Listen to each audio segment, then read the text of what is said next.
Skip the smoothie bar and grow your own fresh, healthy boosting herbs at home. Sweet basil, frilly or curly leaf parsley and mint are all you need to whip up yummy smoothies packed with nutrients. Sweet basil isn't just a kitchen favorite, it's a health booster too. Rich in antioxidants, it helps support digestion, lower blood pressure, and even promotes healthy skin.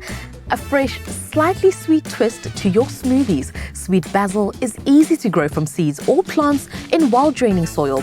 It loves the sun, regular watering, and a monthly feed to keep those leaves lush and green.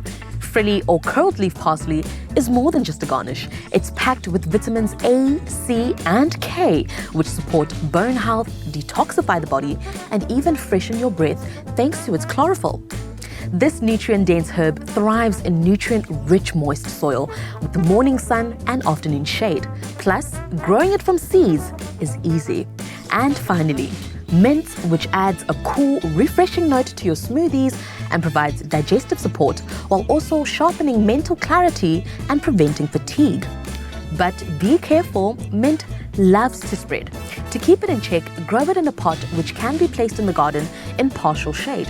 It's a thirsty herb, so make sure to water it regularly or place it near a water source like an aircon condenser outlet to keep it hydrated. Grow these easy-to-care-for herbs and say goodbye to expensive smoothies. Pick up your plants and seeds at your local GCA garden centre and visit lifeasagarden.co.za to find one near you.